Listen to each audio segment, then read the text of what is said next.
strife. What happened? And it wasn't a strife between Lot and Abram, because they were uncle and nephew. They relationship was tight, so to say. But have you ever had that where you friends with some people, and your friend got a friend, and y'all aren't just close as you and your friend? You ever had a situation like that? That's so I'm trying to make it where we can just see it. I know you're gonna read it, but I don't just make it plain where you can see it. Anyway, as we get to the text, we start on verse 8, y'all. We pick it up in chapter 13. You ain't got your book. They're going to be in, somebody to get you a book. Somebody part of the Christian education department will be more than happy to get you a book. But as we get into the lesson starting at verse 8, we're going to try to go through the verse 18. It's chapter 13, Genesis 13, starting at verse 8, and go all the way down to verse 18. As we look at verse 8, look what it says here. It says, and Abram said unto Lot, let there be no strife, I pray thee, between me and thee, and between my herdmen and thy herdmen, for we be brethren. You see Abram takes the lead there, being the senior person, using wisdom to put out this small fire that could easily have been something. I mean, how many of you know that when we get some stuff, we kind of get a little big, a little beside ourselves in so many words. But Abraham didn't want that. As a child of God, you and I, we should be ones that keep the peace. We should be the ones put out small fires that'll come our way. Hey, you ever notice that folks trust you with their stuff?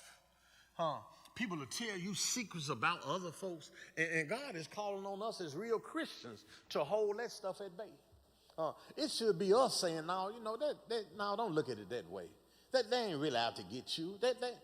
That's not, and that's what Abram did with his nephew Lot, y'all. He proposed a solution for the matter, not pour gas on the fire like so many other people do. Let that not be what be said about us, y'all. That we pour gas on the fire. But he told Abram. Look what he says. He says, Abram said unto Lot, let there be no strife, I pray thee, between me and thee, and between my herdmen and thy herdmen, for we be brethren. Let's not have no quarrel. Let's not fall out about none of this stuff. Then look what he says in verse 9.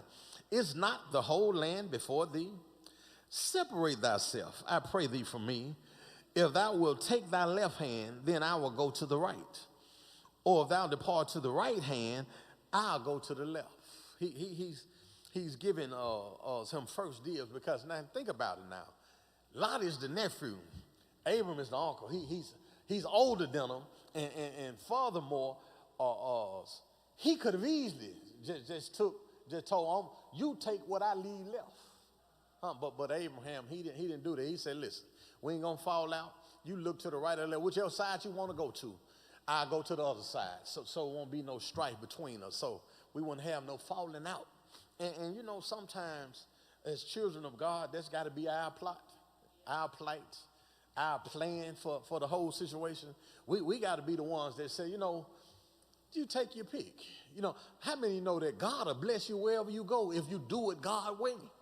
It don't really matter. We're going to see as we dig and dive deeper into the text, we're going to see how God has did it. And remember what I was saying in the onset, that maybe this trouble has arisen for Abram because he wasn't wholeheartedly all the way obedient when he got the order in chapter 12. You remember the order? Get thee out of their father's house and leave thy kinspeople alone. But he did that part of it, but he took Lot with him, his nephew. That wasn't all the way what he told him to do. Truth of the matter, Lot should have still been where he was at. But let's be honest, y'all, all of us got some people around us right now that we should have left them in the wall to send where we got them at. Now, there ain't no slight to public housing. That's where I'm from, public housing. But you look at what God has done now. That God has elevated us to a point now that we've able to rent out houses and stuff, But nevertheless, if we do it God's way, God said, leave your father's house and leave your kindreds in Terah's land. But he took Lot with him. So now he got a problem on his hand, y'all. But he didn't, and here's another lesson I see in the lesson, that when we run into trouble, let's not just get rid of everybody. Sometimes we got to work through some of these issues and not just rise above because we can. Amen? Okay, I don't need but one. He said, well, two or three. He in the midst. y'all ain't got to say nothing. Just one person said something at all times, and we're going to press our way. And like my sister said, I don't know what you stand up there for, Reverend. We started at 8:15, and the clock had 8:22. Thank you. Listen, verse 9, in verse 9, he says, it's not, he tell them, listen, and that's really be the case a lot of times when we just look at the big picture. Listen, it's not the whole land. Is it not enough land for everybody? It's enough land. Ain't no sense in us getting into it or falling out. It's enough for everybody. God got, listen, and we got to get out of this thing that we scratching and clawing with each other or to get by, because we don't serve or get by God. God got more than enough. Don't you know, you don't have to do anything unscrupulous or ungodly to get ahead in life. That God will create a position for you. Now, remember my son first started working with me at the funeral home, and I was introducing the people. Yeah, this is my son. Yeah. And he was telling people. I heard him say, "Yeah, I got the other guy's old job." And I heard him say, "I ain't said nothing the first time." He said it again. I ain't said nothing. The third time, I told him, I said, "Hey, listen. You ain't got his old job. You got your new job." Now, God don't operate like that. You don't have to ride on nobody. Oh, no, God gave you a new job. And that's what he does for us. We don't have to pull somebody down in order to get up. What we should be doing as Christians is lifting each other up. That we can be strong together when we get where we're going. Because you're going to need some help when you get where you're going. Verse 10 says, and Lot, here it is. Now, this here messed me up. Here, look what he says. And Lot lifted up his eyes, this nephew now, the younger person, and not raining on young people, because young people have some ideas that we got to have to get where we're going. And we don't want to rain on. You remember we were the young people? Now we, okay. I just want to know I ain't by myself. When somebody tell you, hey, old school, excuse me, old school. Old school, who you talking to? Well, God let us become old school. Here it is. Look what he says here. The young man, Lot lifted up his eyes and beheld all the plain of Jordan, that it was well watered everywhere, before the Lord destroyed Sodom and Gomorrah, even as the garden of the Lord, like the land of Egypt, as thou comest unto Zoar. Now, what's described here is a vivid picture of how Eden was. You remember over in the first chapters of Genesis, when he described Eden, it was well watered, lush land. I mean, just good. I mean, you could just look at it and tell, oh, it's some good land now. You have situations now where it just looked like that. Oh yes, sir. I'm planting tomatoes there. Yeah, squash there. Yeah. Oh, cucumbers here. This nice. And you got to understand, this was an agricultural time. That's how they had their money. Stock, fruit, livestock. That's how they portfolio look. It don't look like yours. I know you got crypto coins. I know you got all kinds of stuff now. The stocks, bonds, the jilling. I got it. But let's just go back then to this time and day when it wasn't like that, where they had cattle, where they had agriculture.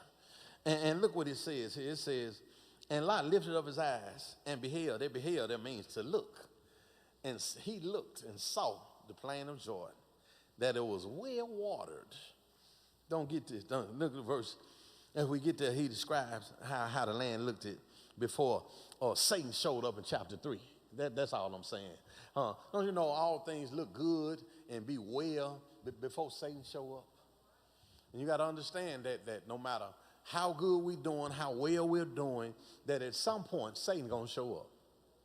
It's just all to it. He's not in all places at all times like God is. I know it seems like it sometimes. Every time you turn around, somebody, man, somebody around that look like the devil. I got, but he's not present. He not in all places at all times. And what he do, he just sit back and watch. He see the excitement in you. He see you getting excited about this new job. He see you getting excited about this new promotion. He see you get excited about your newfound relationship, and then he comes in. That's how he do it. His tactics don't change because they work so well, and he triples up every time with one or three things. It's gonna be the lust of the flesh, lust of the eye, or the pride of life. Real simple, real quick. He gonna show you something that you like that's not of God. You ever seen it? Oh, okay, I'm gonna look up at the clock and just talk to the clock. I ain't gonna talk to you, so you just look straight ahead for I ain't know I'm talking about you. when I say what I'm gonna say, Hey, you ever seen? I'm talking about when you see him, you said that gotta come from heaven. Ain't nowhere in the world something that earthly look that good. I'm still looking at the clock. You just look forward. You won't get in trouble. You ever seen it, and you saying to yourself, they had to fall from heaven. You ever seen an opportunity to get ahead, but you might have to just cut a corner, and Pastor talking about this morning, while building your house on sand, you can come up with a whole lot of stuff. But if you build on the rock, some of them corners you can't cut. Where you have people just tell you. Do you ever notice you always have somebody tell you how to do the wrong thing? Girl, I wouldn't. Man, big brother, you need to do it like that. Now we got to get to a point in posture where we just tell people, I'm sharing with folks, listen, I don't need no help cutting no corner. I'm cleaning them now. We need to get to a point where we clean some corners. No, we all got PhDs in how to do it wrong. We need help in how to do it right. And that's why I say we have to be born again. We already been born. We know how to cuss. Ain't no new cuss words. There you go, Mom. Have mercy. Have mercy. Listen, and seeing like mold, you have to put sunlight on it. That's why I say if you confess your sin, see, Proverbs 28:1 said, if you cover your sin, you shall not prosper. But if you confess your sins, you will have mercy. And that's what Satan wants us to do when we find ourselves in a sinful situation. We don't want nobody to know about it. We'll be quiet about it. We won't talk about it. We won't say nothing about it. We won't read the scripture we know that deal with it. We'll just kind of fester in it. And while we doing that, this stuff just growing, and growing until it's going to just overtake us. That's why you got to shed some light on that stuff. You got to do like me and Ken. We got to learn to laugh at yourself. You got to learn to laugh at your own self. I know I missed the mark on. Pray for your boy. Yes, sir. Yes, sir. Yeah, I slipped on that. That wasn't of God, what I said. And get back to it.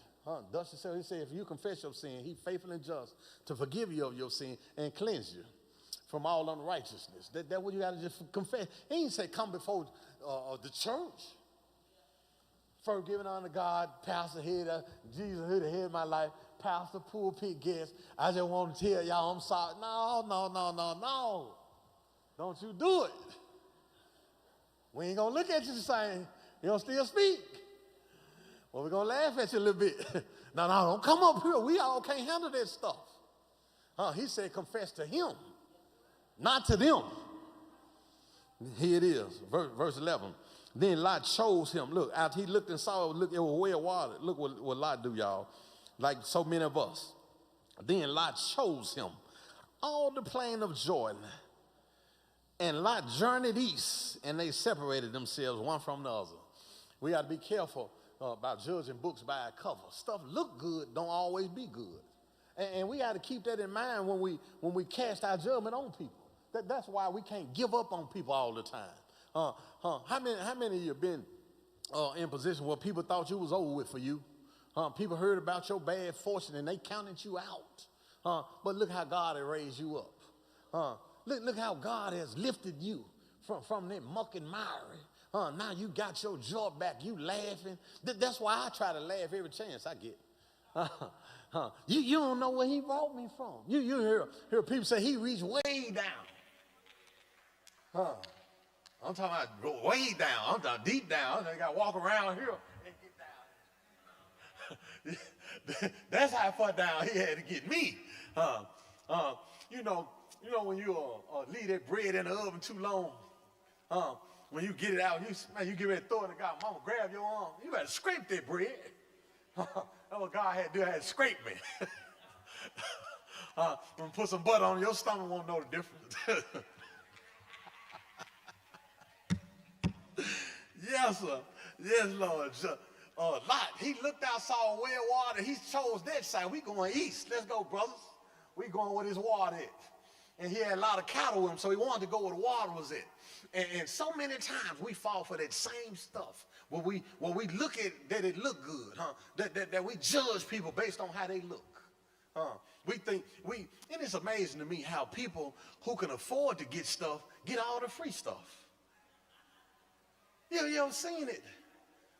Folks that got money, that's successful, that's who get all this stuff. That's what you say, what about me? I work hard, I tithe, I go home every day, I help clean up, I change the clothes out if they're in the washing machine.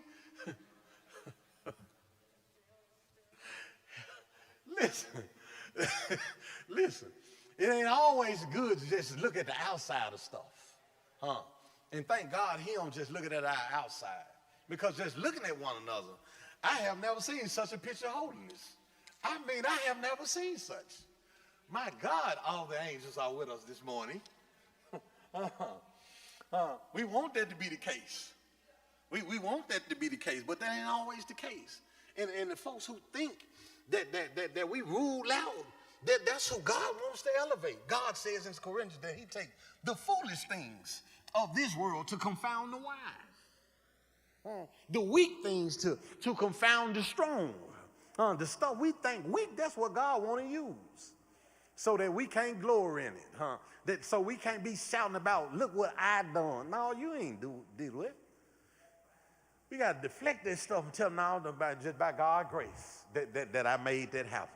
It was God's grace. It wasn't thank you, though. It was God. It was the God in me who did it.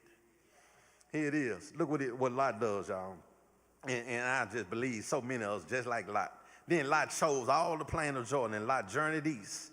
And they separated themselves, the one from the other.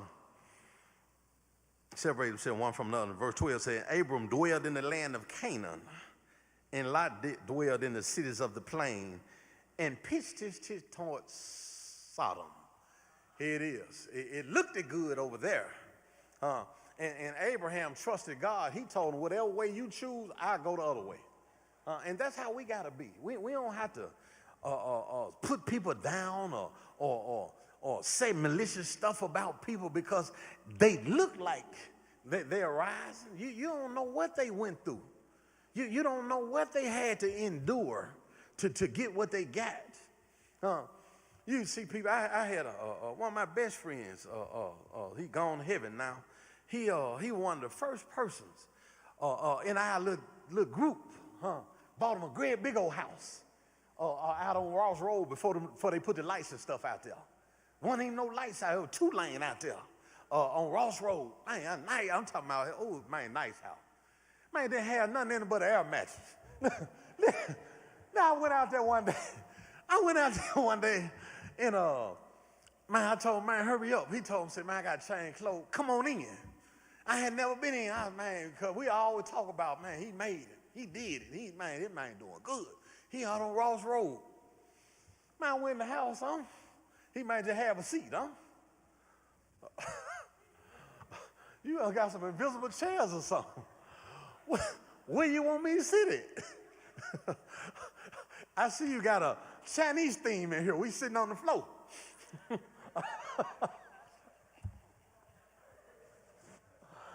All right, my friend, listen, my dear friend.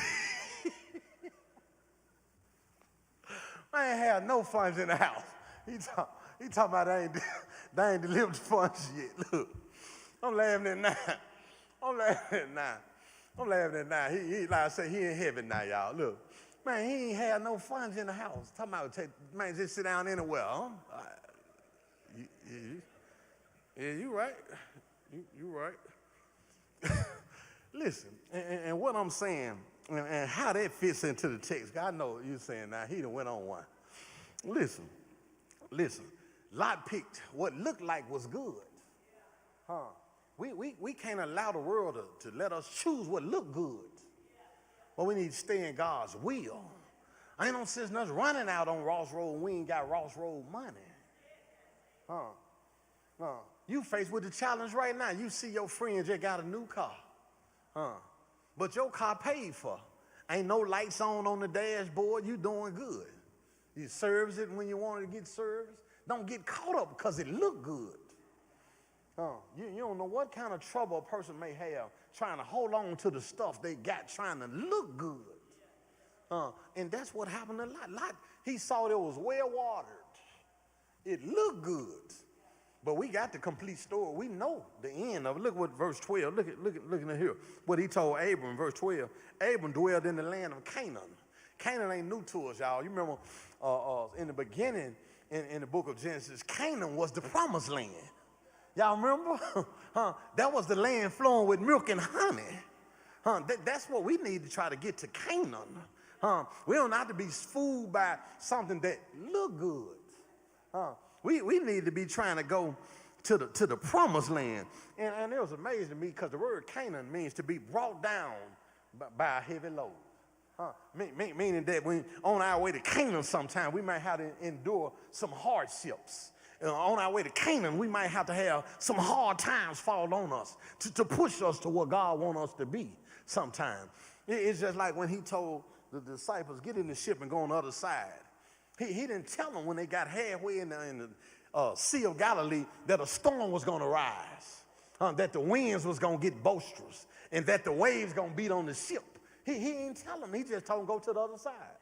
And in fact, he was so sure that we were going to the other side, the Bible said he was asleep in the hinder part of the ship. Get this, on a pillow. Yeah, Najee, that's good slobbing sleep there. Look, on a pillow. And that's where we can rest in the Lord. When God tells us, and sometimes God will speak to us sometime, and people won't understand that God spoke to you. You got to listen to the voice of God and not the people of them. Because sometimes the people will be wrong. Sometimes the people want you to crash anyway. Sometimes people don't know God like you know him. And God will tell you some stuff that people won't tell you. Like when Jesus got baptized, he came out to Jordan. They couldn't see it, but he heard a voice from heaven. Pretty much like me this morning. I was wrong because I supposed to start at 8:15. It was a voice from heaven said, listen, go ahead, Reverend. We started at 8:15. What you waiting on? You got to listen for God's voice sometime. And that's what we got to do, y'all. We trying to get to Canaan. Just because somewhere look good may not be the place for us. Verse 13 says, but the men of Sodom were wicked and sinners before the Lord exceedingly. Listen, what looked good turned out to be a wicked place to be. And sometimes that happens to us sometimes. We going back to what we had saw. Man, that had to fall from heaven. See, I'm looking at the clock. Ooh, heavenly. Ooh-wee. They had to fall from heaven. Man, golly. Don't work. Can't cook. Don't clean. Can't keep no job. It looked it like it was good and well watered. Man, light, gas, and water ain't got enough water for that. Yeah, get to Canaan. Verse 14 said, and the Lord said unto Abram, and I love it because God ain't stopped talking to us. Then that's what you got to keep in mind. Satan ain't the only one doing no talking. Now, he might be loud and boisterous, but God is talking to his people. And if he ain't talking, Read your text. read your text. He talking. God, the Lord said unto Abram, after that Lot was separated from him, lift up now thine eyes and look from the place where thou art northward, southward, eastward, and westward. He's renewing the promise that he told him that he was going to make them a nation that of many people. Look, verse 15 says, for all the land which thou seest, to thee will I give it, and to thy seed forever. And I will make thy seed as the dust of the earth, so that if a man can number the dust of the earth, then shall thy seed also be numbered. This is what God is renewing the promise, what he told Abraham. And think about when I read that, I thought about Revelations. When John said, I looked and saw a number that I couldn't count. That's the one we in. I got one of our neighbors is Jehovah's false witness. And anyway, she said, listen, you ought to be part of what we're part of. And she said, listen, here's a track. I'm on my way to work right now. I don't have time to break it down to you. Just read the track. And so I just looked at it, and the first thing jumped off the page and said, it'd be 144,000 saved. Then it went on and said, it's 3 million of them already. I said, wait a minute. That math ain't mathing. Listen, it's 144,000 going to be saved. It's already 3 million. I'm going to make 3 million in one. No, I don't like them chances. I don't like them chances. I couldn't wait for her to get off work. And I told her, here go your pamphlet back. I had a chance to read over it. Listen, I want to tell you about something, though. If you turn over to Revelation real quick, let me show you something. You don't have to worry about it. It said, because you have a number that ain't been counted. That's the one we in. That's the one that I'm looking for, the one that he promised Abraham. So you don't be fooled by how nice and kind people are. They say bring banana nut breads. Try this, try this, and you want to be kind to people. You don't want to be mean. We don't want to be, because listen, we the salt of the earth, the light of the world. We want to flavor the situation. We want to shine some goodness on the situation. We don't want to be mean about nothing. But when we run into something that's erroneous, we want to point it out in a nice and loving, gentle way. Now, I told you, here go your pamphlet. Get it back. I'm being this number. That the sands of the earth, the dust of the earth, and just imagine what kind of number that is. Because it said, whosoever will. That's us. Whosoever will. Believe in our heart that he died and got up. That's the number that we will be in, y'all. Listen, but God, in these next few verses, he's just further showing Abraham what's going to happen to him for doing what he did. And you got to understand, y'all got to keep this in mind, that the goodness that we are enduring, the goodness that we are receiving, it's not for us. It's for his name's sake. God is allowing us to prosper because we believe in him. Not because we so wonderful. You just got through cussing. You know it ain't for you. You just got through talking about that woman. You know it ain't for you. Come on. It's for his name's sake, though. God is allowing stuff to still stand because you standing on it. Can you imagine that? Just with that knowledge, I know many of us, when I run across stuff like this, I'd be waiting for review time on my job. I'm the reason the company's still standing. That's all I'm getting for a raise? No, I won't send nobody out. Listen. It is. Listen, we the reason why stuff still. Listen, the church is the reason why God hadn't split the sky and came back and got us yet, because he waiting on us to get it right. He just waiting on us. He just waiting on us to get it right. That's all that's happening in our life. Listen, what we got? I got two more. What we got? Two more verses. Where we at? Where we stop at? 16. 16. I'll make thy seed as the dust of the earth, so that if a man can number the dust of the earth, then shall that seed also be numbered. verse 17 says, arise, walk through the land in the length of it, in the breadth of it, for I give it unto thee. He had promised him all. He said, look to the south, the north, the east, and the west. And he going to give him everything that he see and walk upon. And don't confuse that with name it and claim it. Blab it and grab it. Call it and haul it. No, it ain't that. This is some abiding that's got to go on. And look what Abraham did. Listen, here's our motto right here, verse 18. I'm concluding, just reading it. This to close, just reading it. It says, then Abram removed his tent and came and dwelt in the plain of Mamre, which is in Hebron, and built there an altar unto the Lord.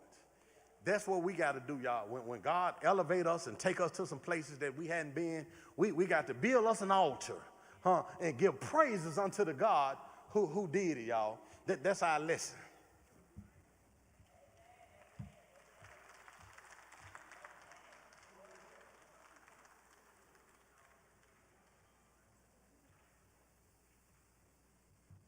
Good morning, good morning. The Lord has woke us up this morning, brought us over into the 9th month of the year. Thanks be to God, because it could have been the other way. At this time, we're going to call for, and thank you, Pastor Reverend Sanders, for that lesson this morning. Let's give him a hand for that. This time, we're going to ask Sister Webb to come and give us our reassembly song.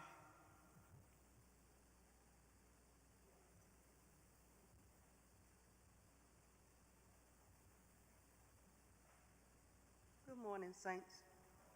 Let us stand for our reassembly song. Appreciate you. I will trust in the Lord until I die. I will trust in the Lord. I will trust in I will trust in the Lord until I die. I will trust in, I will trust in the Lord. I will trust in until I die. I'm gonna treat everybody right. I'm gonna treat everybody. Oh, I'm gonna treat everybody right till I die. I'm gonna treat everybody right. I'm gonna treat everybody right. I'm gonna treat everybody right until I die. I'm gonna stay on the battlefield. I'm gonna stay on battlefield. I'm gonna stay on the battlefield until I die. I'm gonna stay on the Yes, I'm gonna stay on the Oh, I'm gonna stay on the until I die.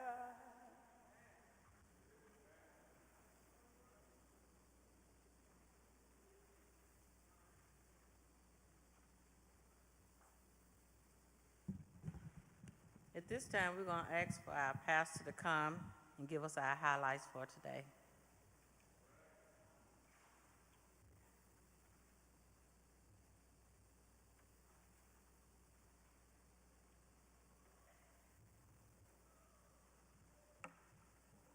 What happened to the in-between?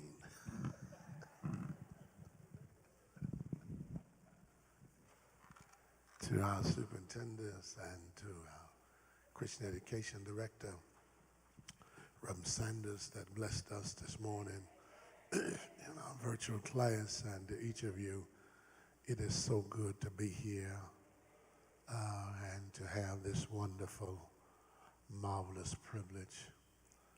God has a unique insight. God try hard to warn us and to keep us from encountering stuff that we can't see up front. God says to Abraham, I need you to leave town, leave the country, and whatever you do, don't take your family with you. He said, whatever you do, don't take your family. But you know, when we say blood is thicker than water, and we say, I can handle this. Always people that think you can handle stuff that nobody else can handle. God distinctly said, don't take nobody else. So he left. He took his father, he took his brother, and took his nephew. His father went so far, he died along the way. Then his brother passed. And now it's just Abraham and Lot. They've accumulated a lot of things, a lot of livestock, cattle. But as the Lord would have it, the maids of Lot start fighting Abraham's maids. The men servants of Lot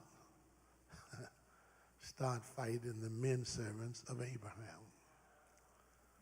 The cows got into it. Lot's cows start fighting Abraham's cows. Just a ruckus. So Abraham says to Lot, listen, we're going to have to make a decision.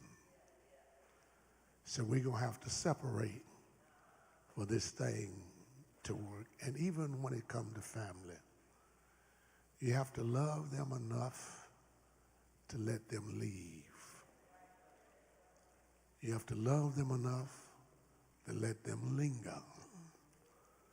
You have to love them enough to let them learn. We must also understand that the blessing is not in the land, it's in the man. That God can bless you wherever you are. I've seen people that would leave Memphis and go to New York because they were prosperous in Memphis. When they got there, they were prosperous there. But I've also seen people that didn't do nothing in Memphis, and they went to California and didn't do nothing. You see, it's in you. It's not in your geographical location. Abraham said to Lot, listen, you go east and I go west. Or I'll go east, you go west. He said, I'm going to give you the chance and the choice to make your own decision. Lot looked across the fence and saw how green the grass was. The grass always looked greener on the other side of the fence. Can I hang that just for a moment? It looked greener on the other side. I said, you ever seen a man that's got a beautiful wife and she just ain't dressed that well. She may have a couple of snag teeth in her mouth and has a little kinky, what have you. Got a fair shape, but it ain't all that. And then he started looking on the other side of the fence, not knowing if he just invest a little bit in them, get a teeth fix, send her to the beauty shop, get her hair, take her to the mall and get her a couple dresses she ain't quite like, buy a couple girl saw, shape her up and give her some cologne and put on, and she'll look better than the one that you're looking at. The grass just, it looked greener on the other side of the fence. So old Bull was in a pasture with about 100 cows, and he was there to serve one bull, 100 cows for him to serve. He looked across the fence and saw a cow on the other side of the fence, 3 cows to be exact. He got 100 cows over here. He had to get across the fence to get these other pretty cows. He started sticking his head through the fence and couldn't get through, couldn't loosen the wire up. He ran back, took a long jump, jumped over the fence, scratched his stomach up, and started loping over to where these 3 cows. When he got to them, he discovered they were bulls too. Grass looked greener on the other side of the fence. Lot saw that the grass looked greener, and so he pitched it towards Sodom. That's too close to temptation. How many know you can't play with sin because sin will get you down? Sin may look good, but it sure ain't good for you. He pitched his tent and he went in the wrong direction. And the same uncle that gave him a choice had to go rescue him. I guess I need to tell us, be careful when you leave home, the way you leave home. There are a whole lot of people would love to come back home, but they left the wrong way. And when you leave the wrong way, it's hard to come back and face what you left. Because all of us can make bad decisions and bad choices. 1 Corinthians chapter 13 said, when I was a child, I spake as a child. I thought as a child. I understood a child. It don't look like nothing wrong with that statement. It's in 1 Corinthians chapter 13. When I was a child, I spake as a child. I thought as a child. I understood as a child. But that's the wrong way of handling it. He spoke first. He understood second and thought last. That's backwards. You see, when you make decisions, you need to think first, understand second, and speak last. That's why when God made us, he gave us 2 eyes, 2 holes in our nose, 2 ears, and 1 mouth. That I am to see first, hear second, and speak last. If you handle it that way, you don't have to keep going back saying, I'm sorry. When folks say, I'm sorry, oh, I'm sorry, I'm sorry, oh, I'm sorry. Here I come, I'm sorry, I'm sorry. If you would think first and understand second and then speak last, you won't have to say, I'm sorry all the time. Make sense to y'all? That's all I got.